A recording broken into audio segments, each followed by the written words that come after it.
Bonjour, soyez le bienvenu sur le plateau du Talk Echo. Ce mois-ci, notre émission est consacrée au recrutement et à sa place dans l'entreprise et spécifiquement, nous le verrons, dans les petites et moyennes entreprises dans lesquelles le recrutement a une place encore plus importante que dans les autres entreprises. Alors comment le recrutement évolue-t-il?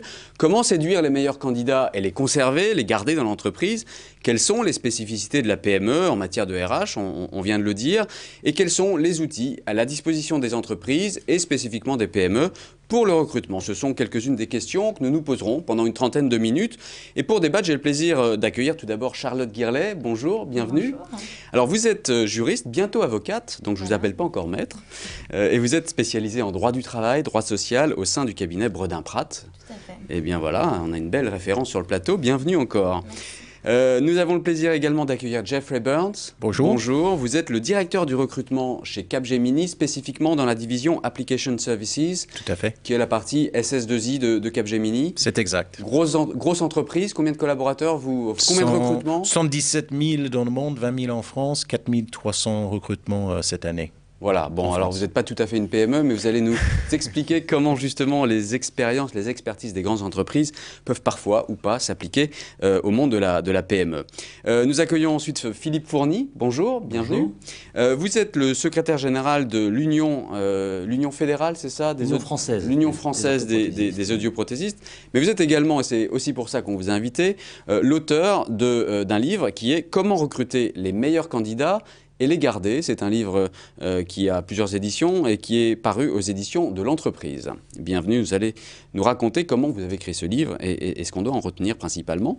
Et puis enfin, j'ai le plaisir d'accueillir Rémi Kechtel. Vous êtes co-directeur du cabinet de recrutement Célescope, qui est un cabinet généraliste et qui a malgré tout aujourd'hui une expertise, on va dire, spécifiquement dans le monde du high-tech. Je ne sais pas si c'est... Oui, à peu près la moitié de notre activité. On travaille pour le compte d'entreprises de taille moyenne ou grosse, mais beaucoup effectivement dans le secteur high-tech. Ça recouvre les services informatiques, les sociétés d'édition de logiciels, les constructeurs de matériel. Télécom, etc., etc. Voilà, et vous traitez pour les grands et pour les petits, donc votre expérience est importante. Et puis, on ne la présente plus, Audrey Carlotti, notre journaliste chroniqueuse, qui interviendra tout au long de cette émission, et en particulier dans le cadre d'une chronique. Alors, on va commencer cette première partie, si vous le voulez bien, par resituer un petit peu les choses, en quoi le recrutement, ou plutôt le capital humain, est essentiel dans la vie de l'entreprise. On le dit tout le temps, mais concrètement, pourquoi la richesse de la plupart des entreprises, ce sont les hommes et les femmes qui les composent? Qui veut répondre? Jeffrey Burns. Je pense que ça dépend en fait des entreprises, comment on peut répondre à cette question. Ce qui est clair, c'est dans le service, les hommes et les femmes sont au centre parce qu'effectivement, ils rendent le service. Donc du coup, comme on ne produit pas de voitures ou autre, effectivement, nous, ce que nous vendons, c'est la matière grise. Donc forcément, nos employés, et ils sont vraiment au cœur de nos métiers. Ensuite, effectivement, si on prend effectivement une entreprise industrielle, les hommes et les femmes sont au cœur de la fabrication des produits qui sont vendus. Donc encore là, c'est pas les personnes qui sont vendues, mais quand même les personnes qui sont responsables de la production, des unités de production, et donc forcément qui sont au cœur du débat. Vous avez l'impression qu'en France, dans les entreprises françaises en 2012, les femmes et les hommes sont vraiment au cœur des stratégies des entreprises, suffisamment, de manière générale dans toutes les entreprises? Comment vous constatez ça parmi les entreprises que vous conseillez ou que vous accompagnez? Je crois qu'on peut distinguer, la taille est un bon prisme de différenciation. Mais ce qu'on peut constater depuis les 15 dernières années, c'est que les process des grands groupes, dont M. Burns est un éminent représentant, ont implémenté sur les PME. Alors la PME, il faut s'entendre sur ce que c'est, mais une PME qui peut faire appel à des RH intégrés, c'est à partir de 200 salariés à peu près. Il y a des cabinets de recrutement en dessous, de toute façon. Et là, on voit bien qu'il y a eu des procédures qui ont déteint de la grande entreprise vers la petite. La petite entreprise, désormais, peut vous parler d'entretien annuel d'appréciation, de profil de poste. C'était des termes qu'elle ignorait complètement et qui étaient le fait du CAC 40, pour faire court, avant. Alors, si on rentre sur notre sujet du recrutement spécifique, là, indépendamment de la taille de l'entreprise, quel est l'enjeu finalement de ce recrutement et peut-être le risque que représente un mauvais recrutement? Le risque, c'est d'abord de perdre du temps, de perdre de l'argent. Et puis on ne mesure pas aussi, dans une erreur de recrutement, les effets collatéraux sur le moral sur la crédibilité du management, sur la motivation des autres personnes dans les équipes. Sur la cohésion finalement de l'équipe. Sur l'image en interne et aussi sur l'image en externe vis-à-vis des clients. Surtout si ça concerne des fonctions commerciales, par exemple. Et donc encore plus dans les entreprises de taille restreinte. Dans les grandes entreprises, aujourd'hui, il y a une fonction, donc directeur du recrutement, ça veut dire que c'est un enjeu fort.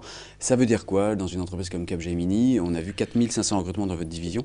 Concrètement, ça, c'est pour toute la France, juste pour mais 2000 en ce qui me concerne, ce qui est quand même, je dirais, considérable. Non, l'enjeu principal, encore une fois, parce que nous sommes dans un cas de figure de service, c'est commercial. Encore une fois, quelqu'un qui n'est pas présent dans les équipes, ça veut dire un projet qui manque des ressources pour réaliser le projet pour nos clients. Donc, je dirais c'est un enjeu commercial énorme pour nous de ne pas avoir les bonnes personnes au bon moment.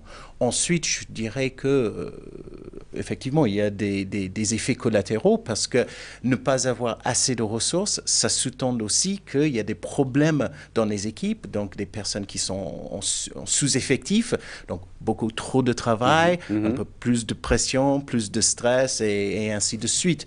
Donc, à partir du moment où vraiment nous n'arrivons pas à recruter, nous pouvons constater toutes sortes de problématiques et donc l'enjeu est majeur.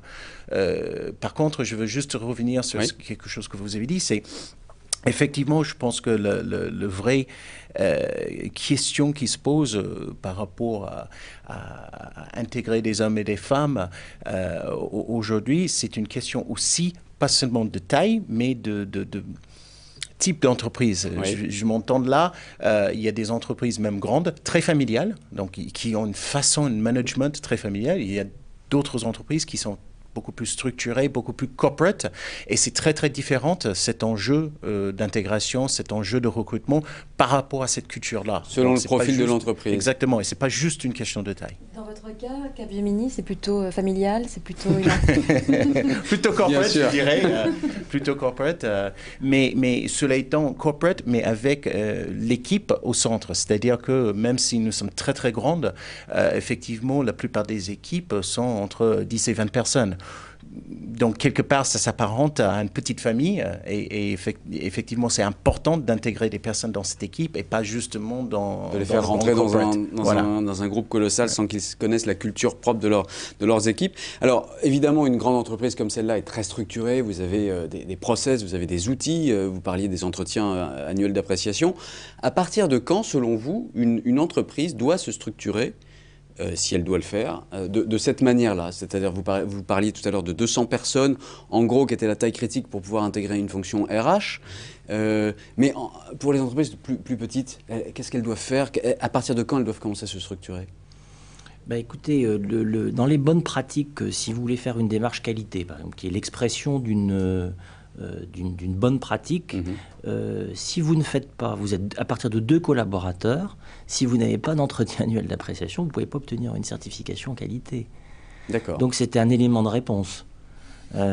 Concrètement, dans les faits, les entreprises là, on est dans la TPE, le constat que vous faites, c'est quoi? Elles l'ont ou elles n'ont pas ce genre d'outils à leur disposition? Elles le mettent en place plutôt? Moi, j'ai à peu près, donc pour les orthoprothésistes, il y a 170 entreprises. La taille moyenne, c'est 10, pas la taille moyenne, c'est 17 collaborateurs. Vous en avez 50% qui ont une démarche qualité. Donc j'en déduis que j'en ai 50% qui ont à minima cette démarche d'entretien annuel d'appréciation. D'accord, c'est pas si mal, hein? Moi, je m'attendais à moins. Oui, mais on est un secteur de pointe. Bien sûr, bien sûr. Parlons un peu des profils maintenant, des personnes que l'on recrute dans les petites ou dans les grandes entreprises. On parle de la génération Y, des moins de 30 ans, qui n'ont pas du tout les mêmes attentes que leurs aînés. Quelle est la réalité? Qu'est-ce que vous pouvez nous en dire aujourd'hui des attentes des candidats qui se font recruter dans les grandes ou dans les petites entreprises? Est-ce que le recrutement est différent aussi? Ben oui. Le recrutement est très différent.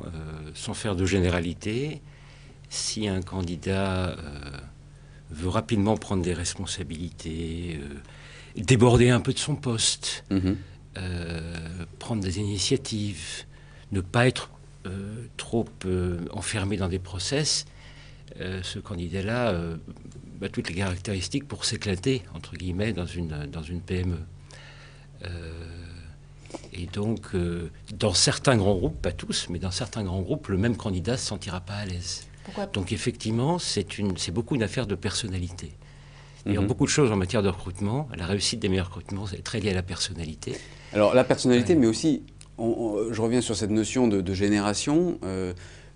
Quand vous recrutiez il y a 15 ans une personne de 30 ans, et son petit frère aujourd'hui de 30 ans, a-t-il les mêmes attentes pour mener sa carrière? On entend toujours que voilà, on jette, on va dans la grande entreprise, on prend de l'expérience, une rémunération sympa, puis ensuite on va faire une autre vie ailleurs, et que les carrières, les parties de carrière dans une entreprise sont de plus en plus courtes. Vous le constatez, ça? Je pense que les candidats aujourd'hui travaillent pour vivre. Et c'est vraiment un changement fondamental. Je pense qu'il y a 15 ans, il y en avait beaucoup, malheureusement, qui vivaient pour travailler. Et donc, ça change pas mal la donne. Parce qu'effectivement, l'entreprise se doit de répondre à cette attente forte d'avoir une vie à côté de l'entreprise. Même s'il y a un investissement réel dans l'entreprise, il faut accepter aussi que la personne ne va pas forcément penser à l'entreprise à longueur de la journée, qu'ils ne sont pas disponibles à 19h ou 19h30 quand ils rentrent, qu'ils ne sont pas disponibles malgré tous les outils pour le week-end pour échanger avec leur patron. Et donc ça, c'est quelque chose qui est très très fort, comme je dirais l'entreprise responsable, socialement responsable, qui est très important pour cette génération. Il ne suffit pas juste d'avoir une entreprise, mais qu'est-ce que l'entreprise fait pour les autres? Quelles sont les valeurs que véhicule cette entreprise pour la société? Ça, ce sont des attentes très fortes aussi. Et en matière de recrutement, ça change quelque chose? Forcément, parce que déjà, il faut changer sa façon de se présenter. Je pense aussi que c'est intéressant parce qu'effectivement, dans les grandes entreprises, nous sommes très entrepreneurial, je dirais. Donc, nous sommes une grande entreprise où il y a pas mal de place, même quand on est jeune, pour avancer et avancer vite.